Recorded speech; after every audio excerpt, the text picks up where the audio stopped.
Welcome to the Dungeon Plunger Podcast. My name is Jason Weeb, and this is the show in which I, a real-life janitor and dungeon master, teaches you how to plunge in and run a better Dungeons & Dragons game. Without further ado, let's plunge into this week's episode, How to Master Being a Game Master.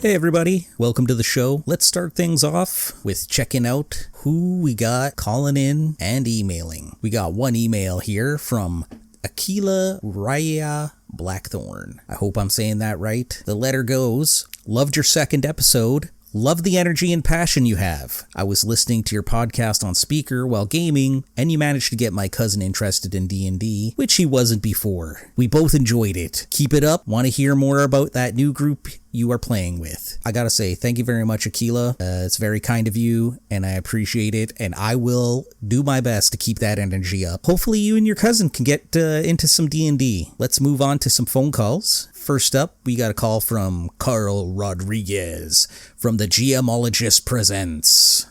Hey, Jason, or Weeb, as Shay calls you, probably because there's too many Jasons on that channel. Hobbs and Connerly being the others. Hey, I like the debut a lot. I guess the only thing, I'll start with the, not negative, but criticism. I couldn't quite hear you over the music in the intro, but then it kind of eased out. And I did appreciate the music. It's pretty cool. Have like a metal, little rock synth vibe, which is not a bad thing. As you know, we like similar types of music and genres. So, yeah, I really appreciate you commenting. I always like your comments on GMing and encouraging GMs because we don't always get it right. Sometimes there, even in a long-term play, sometimes there's like, I don't know if it's a dud session, but a session where there's not as much energy. Maybe people are tired, but then it kind of bounces back. Like you say, you have that really fantastic session, cool revelations, things that the players do or that they discover, because I'm kind of more about, honestly, exploration than trying to kill my players and challenge them. Although that's always fun. I mean, some players have said they love an adventure where they win by the skin of their teeth, right? So they don't like necessarily TPKs, right? Because you invest all that time. But hey, we're all battered and bruised and bloody, but the enemy is defeated, right? So, or they solve a fantastic puzzle and get around a potentially lethal encounter. So anyway, yeah, it is up and down. And hey, they'll still be your friends at the end of the day, right? Anyway, thanks so much for the podcast. I'm glad you took the plunge. I dig the name, and I'll talk to you soon. Hey Carl, thanks for calling in. I really appreciate all the phone calls, all of the communications I get. I appreciate that, you pointed out that you had a real issue with how the intro worked. I did too, and I'm hoping that it's going to get better. I tried to fix the issue. Really liked what you talked about in terms of that sometimes we have a dud session. And in fact, I'm going to use that as a future topic. So it's in the hopper. And thanks for inspiring an episode. Just really appreciate the call, dude. Talk to you later. Next up, we've got Taylor, the Whispering GM. Taylor basically is talking about at the beginning about how I was very surprised that in my episode 1, I actually ended up getting phone calls out of it. And so this is how he begins his call-in. And you would have had more call-ins too, but you're putting them out so fast. Hot off the presses, or hot off the Audacity exporter, whichever you may use. This is Taylor over at the Whispering GM and Cleric Swear Ringmail, calling in to encourage you. It's good to hear your voice. It's good to see you hanging out, and hopefully we'll get to play games again. We haven't had a chance to play since, back getting killed in the Kalmata days. So, again, good to hear your voice. Hopefully we get to play again. And I'm really enjoying the episode art for your podcast. Talk to you later. Hey, Taylor. Thanks so much for the call. Yeah, man. Back in the Kalmata days. Legendary Kalmata by Jason Hobbs. hopefully we'll hear that guy back on the air again. I know that he's a busy dude these days. Also, I do use Audacity. It's a pretty cool program. Thanks for calling in. Thanks for the support. I really appreciate it. You have a good one, and everybody should go and check out Taylor, the Whispering GM, and Clerics Wear Ringmail, which I believe is his blog. All right. Next call, we've got Evil Jeff from the Minions and Musings podcast. Let's hear what Mr. Evil Jeff has to say. It's Evil Jeff. All right, so I've listened to the first episode. Great first podcast. Great content. I want to say that your mic sounds primo. I think you've got that really well set up. I know you were kind of worried about that, and you did a whole bunch of research.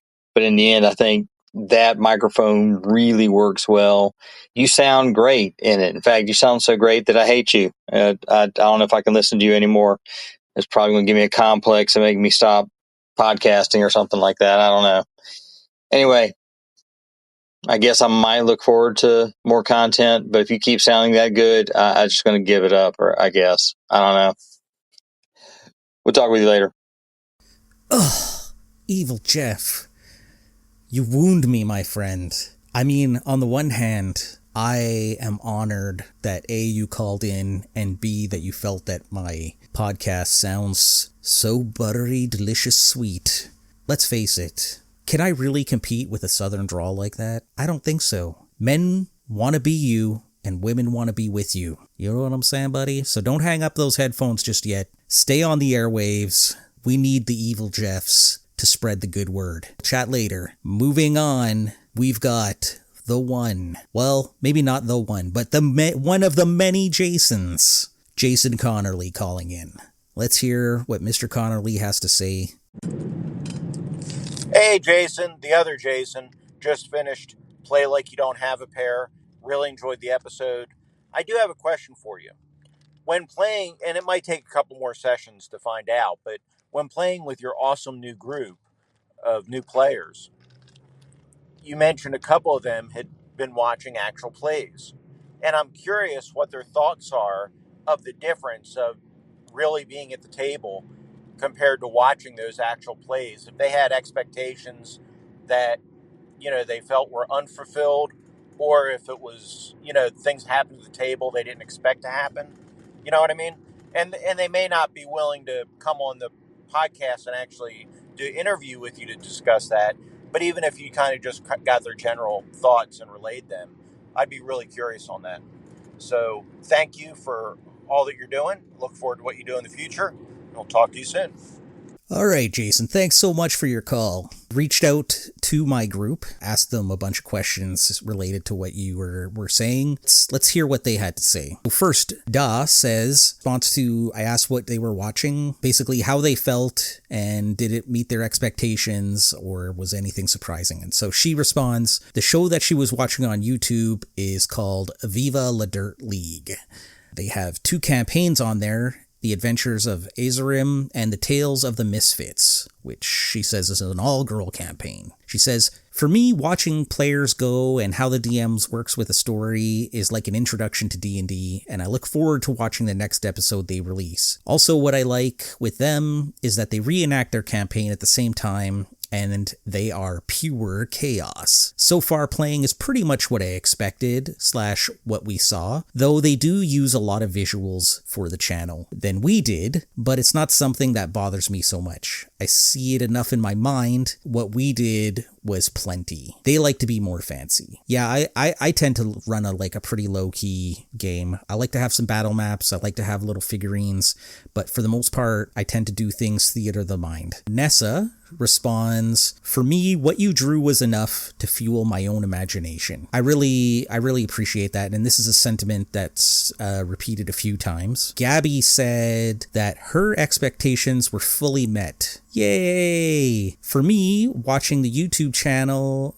took a bit of the intimidation factor away from learning what on the surface level felt, to her at least, like such a complex game. Says that I was able to focus on the story you were building in our first session without being completely distracted by learning the mechanics of the game. The fancy schmancy stuff from the YouTube channel is nice and enjoyable to watch as a show, but what you drew out for us was plenty to keep us in the mind space of where we were and what was happening. It was easy to stay engaged as we played, and I 10 out of 10 recommend for anyone sitting on the fence to give it a try. I don't even know how to respond to that. I felt like that makes my heart feel full. Thank you, Gabby. I appreciate that. Mel says, I went in a bit blind. I mean, I knew D&D from TV and movies and from what friends told me about it, but honestly, I'm so easily amused that whatever you had done, I would have loved. The whole point is it's imaginary, and whatever other people did made it hilarious. So yes, 100% adored every second of it. I just remember staring at my character sheet most of the time, because my character is so awesome. And you know why? Partly because I made that character for you, but also because of the person behind that character sheet. You go, girl. I hope that answers the questions, Jason, and I hope that's helpful for other people listening. I've had a lot of fun with this group. We're going to be meeting again. Well, by the time this show comes out, we'll have already met again.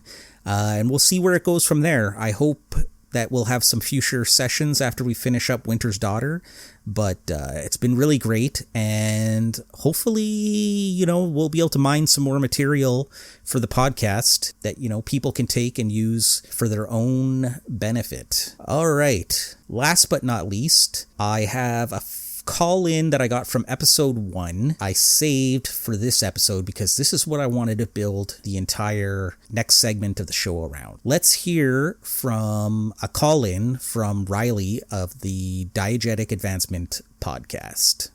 Hey Jason, Riley here. Really enjoyed your first episode. Enjoyed your episode with Che as well. Welcome to podcasting. Hope you enjoy it. It's fun. Really great at first episode, so I'm looking forward to hearing more. Great points on just doing it, and I'm doing my best Shia LaBeouf impression. A lot of game prep can become procrastination from actually playing, so it's important to make sure that you're doing that either because you enjoy it. You can do that stuff just because it's fun in and of itself, but make sure that you're not holding up running your game because you're not quite ready yet. It is best to jump in, and in a way, I find that GM is kind of easy, and then in another way, it's kind of hard. But I think you do just need to jump into it, and you'll get better, as you said. I'd be interested to hear if you got any thoughts on how to get better. Obviously you can just run games and you will get better. But do you have any thoughts on if there's a way to be more purposeful or thoughtful with your practice? Anyway, bye for now. Thank you so much for your call, Riley. Really appreciate it. And I really like a lot of what you had to say there, especially the idea about being purposeful in how we approach game mastering, how to be more purposeful and intentional in terms of how we get better at game mastering. And really, that's the whole purpose of this show, is to basically do that. How do we become better game masters? And I think we can do that through a lot of different kinds of ways. So my intention is to put out actionable tips, things that you can try to make your game better. With that being said, I wanted to focus the main segment of the show around addressing that very topic, because to be honest, it wasn't something that I'd actually thought about. Without further ado, let's get into the main topic.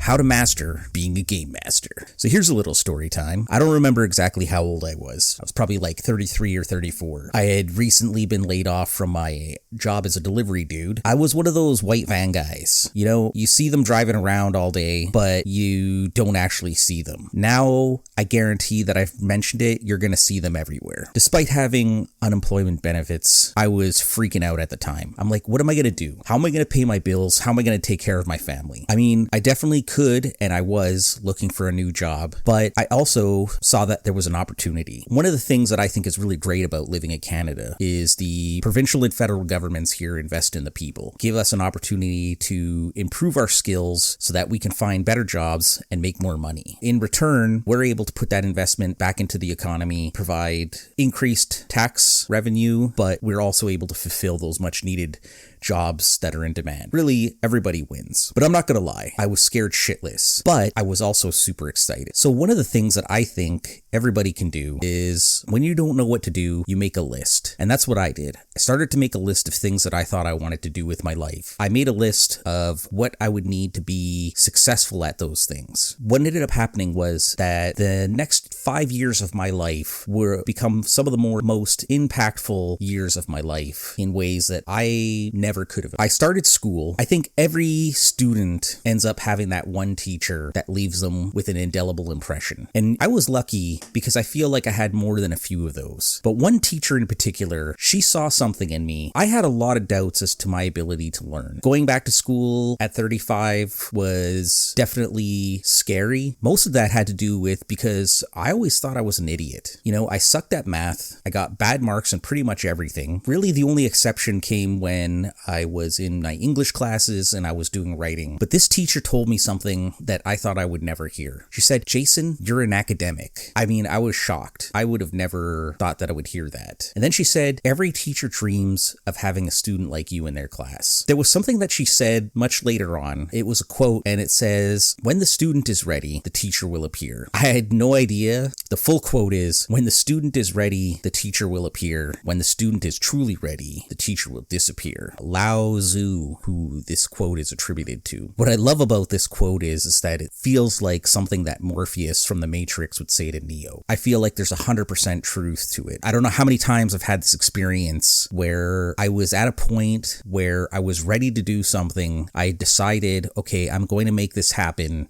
And then inevitably something or someone entered my life who was able to give me the guidance that I needed to work through that process. I definitely think that we can apply this to game mastering, and so that's something that I wanted to talk about. The real question put forth by Riley here is like, how do we get better? Like, what are the things that we can do to actually get better at being a game master? Yes, we can definitely, repetition, just playing games is going to make us better. How do we be more intentional about what it is that we do? Quite frankly, I didn't feel like I was qualified to answer this question. When I just thought about the scope of it, I was like, wow, how do we actually get better at things? One of the big things that I've discovered is that when I don't know how to do something, I like to go to YouTube. YouTube has so many tutorials on how to do something, whether it was how to fix things at my house that were broken. It's been absolutely incredible. I feel like my confidence and my skill at various things have improved vastly because of it. I did a little bit of a search on YouTube and I found this great video by this dude named Tim Hill. He's talking about a book called Get Better at Anything by Scott H. Young. I put a link in the show notes so you can take a look at it. He kind of goes over it, so I just wanted to sort of like take a look at what he says and then,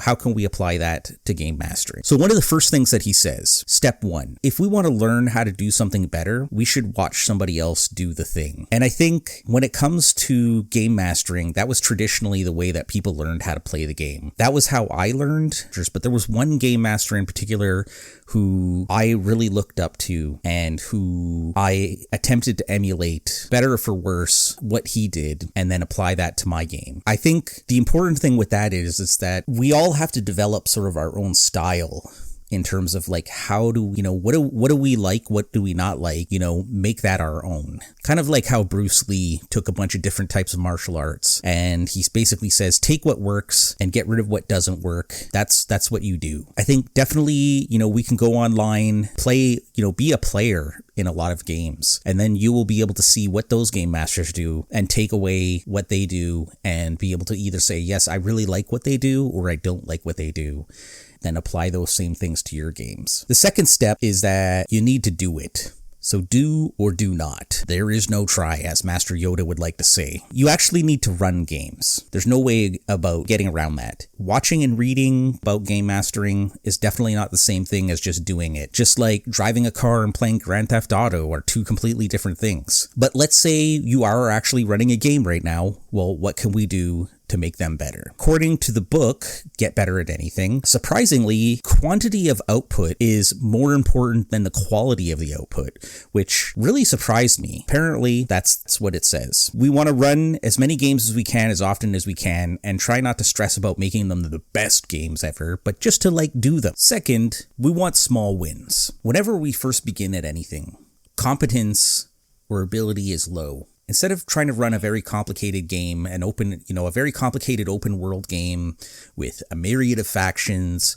NPCs, intrigue, or, even attempting to run, some sort of massive pre-written adventure, I think it's important to start small. I think you should start with a small 5-room dungeon, or, even just a handful of encounters, something little. When you run those things, you can feel a sense of accomplishment that's going to help you build your confidence. I think that even running a small linear adventure, though many in the community deride the fact of linear adventures, I do think that a very good way to start building up that level of skill and give you that confidence boost that you need so that eventually, you can run more complicated scenarios. Step 3 is feedback. How do we know if we're improving? We need to get some sort of feedback in order to know that. In practical terms, that means that our players need to be honest with us and let us know if we're doing a good job. And this can be a very difficult thing because our players are our friends and they want to spare our feelings. Another thing that you might be able to do is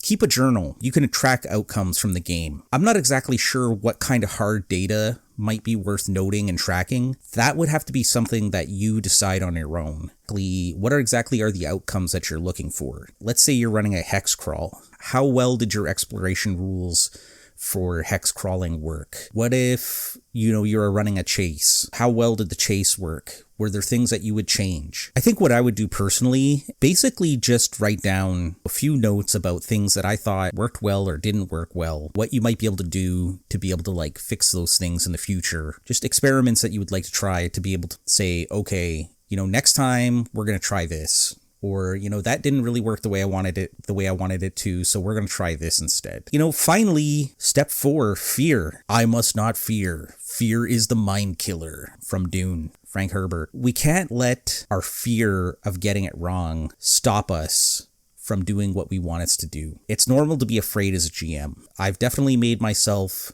physically ill by being worried about running a game. In the end, I never had anything to worry about. The important thing to remember is that we're all here for a good time. Take a deep breath, count to 5, exhale, and know that you got this. Here's 3 things. Start with a solid game structure. I think the dungeon crawl, if you're doing a fantasy game, the dungeon crawl is probably the most simple game that you could run. And I think it's a great way to build confidence and skill. Once you've built a little bit of confidence, then you can try other scenario structures like mysteries, exploration, hex crawls, raids, etc. I think starting with a dungeon is probably the best thing that you could do. If you don't want to do a fantasy game, any kind of a site-based game is probably the way to go. Number 2 is to join a community of like-minded individuals. And chances are there's many of you that are already doing this. There are plenty of blogs, forums, Discord servers that you can join and then talk with like-minded individuals. I know that everyone on those places is super hyped to talk about their own opinions, their own ideas, and share their war stories. It gives you a place where you can bounce ideas off of each other and then talk about it, see what worked for you, what didn't work for you, and maybe give you some things that you can apply in your own game that you had never even thought about. Third, get a coach. What do I mean by that? I think many of us have that one friend who is that long-term GM, just like I did when I'd first started. I've had many of those GM tete-a-tetes where, you talk with another game master. But I think in this particular case, you want to find somebody who you admire, pump them for advice about, what has worked for them. Not only that, they can provide the support and encouragement in a more private and intimate way than you would in a larger community. Because sometimes, we get so overwhelmed with what's happening in a larger community that it's really hard to sort of distinguish. You're getting a lot of conflicted advice about, oh, do this, oh, I would never do that. Whereas if you have one person that you trust, I think that would help a lot in terms of improving that confidence, improving that skill. That's it for this week, folks. I just wanted to throw it back to you guys, the listeners. What do you think we can all do to become better game masters? I am definitely not a pro, don't have all the answers, and I'd be really curious to hear what you have to say. Drop me a line at dungeonplunger@gmail.com if you want to leave a letter, or send a message on my SpeakPipe and I will play it on the show and I will respond to you. I always love getting call-ins. It makes the show so much better. I would like to thank everybody for listening. Thank you to all those who wrote in and all of my callers. I super appreciate it. The music is by Alexander Kizanaku. Hopefully I said that right. Cover art. We got new cover art, everybody. Jon McNally. Woo! Smoking cover art. Love it. Thank you so much, John. Like I said, leave a message at the SpeakPipe or at dungeonplunger@gmail.com. And remember, when you're plunging into the dungeon and nature calls, watch out for mimics disguised as toilets, because they're a pain in the ass. Peace out!